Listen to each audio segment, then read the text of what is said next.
Project चलेगा 5 साल तक चलेगा। फर्स्ट ईयर में सर इसमें सिर्फ अवेयरनेस जनरेशन और कैपेसिटी बिल्डिंग रहेगी। सेकंड ईयर से सर इसमें इम्प्लीमेंटेशन पार्ट रहेगा, सेकंड, थर्ड, फोर्थ, फिफ्थ। आपकी तरफ से क्या आप कुछ स्कीमें डायरेक्टली चला रहे हैं? सर अभी जो एग्जिस्टिंग स्कीम्स हैं वो तो हम डायरेक्टली चला रहे हैं, मिशन यूथ, लेकिन इसमें जो स्कीम्स आएंगी वो इसकी अपनी युवा की अपनी स्कीम्स रहेंगी और साथ में जो ऑलरेडी एग्जिस्टिंग स्कीम्स है वो भी क्लब की जाएंगी, ऐसा इसमें है प्रोजेक्ट में। तो उसमें से सब्सिडी अमाउंट भी थोड़ा बढ़ा दिया जाएगा, 25 to 30% सब्सिडी का इसमें प्रोविजन है।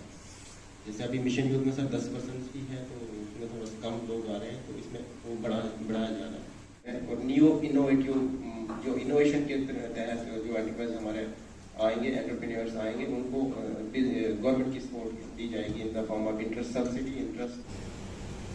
अब जब हमने सर्वे करवाया तो सर्वे में भैया वो वहाँ पे रजिस्टर्ड ही नहीं थी।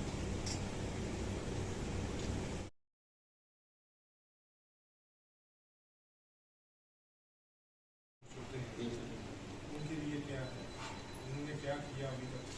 रेगुलेटरी मोड में तो ये है कि आपके पास डेटा होना चाहिए, बेस होना चाहिए। अभी तक आपके पास बेनिफिशियरीज है जो एलिजिबल, उनमें से कितनों को मिला, कितने रह गए, फिर नेक्स्ट 5 ईयर में कितने लोग एलिजिबल हैं, ये हो गया पहला मोड। सेकंड मोड उसमें ये है कि जो एलिजिबल है तो फिर उनको मिला क्या?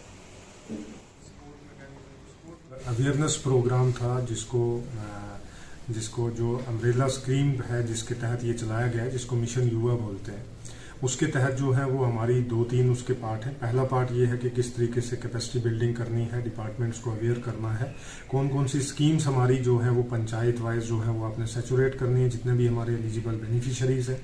दूसरा इसमें पार्ट रहेगा कि हमारा जो डेटा कंपाइलेशन है कि कितनों को बेनिफिट जो है वो मिला है, कितने उसमें अभी एलिजिबल बेनिफिशियरी जो है वो अभी लेफ्ट आउट है, मतलब छूटे हुए हैं, जिनको हमने दोबारा से अवेयर करके उनको भी इस एम्बिट में लाना है, सो दैट कि हम जो ये मिशन युवा है इसके तहत जो है जितनी भी स्कीम्स हमारी हैं, चाहे नई भी आएंगी कुछ, उसके बाद जो पहले वाली अभी चल भी जो रही हैं, और खासकर सेंट्रली स्पॉन्सर्ड स्कीम्स का जो एम रहेगा कि किस तरीके से उनको पंचायत लेवल पे जो है वो सैचुरेट किया जाए among the all eligible beneficiary. Pilot नहीं, पहले से प्रोजेक्ट है। इसमें बेसिकली क्या है कि जो उसके पैरामीटर्स हैं, उन पैरामीटर्स के जो हमारे ऑफिसर हैं जो ग्राउंड पे काम करेंगे उनको अवेयर किया जाएगा, उनको ट्रेनिंग दी जाएगी, फिर वो जो है वो लेवल पे जाके स्कीम को समझ के सो दैट के बेनिफिशियरी जो है वो among all the eligible beneficiaries जो है वो यूनिफॉर्मली दिया जाए, कोई छूटे ना।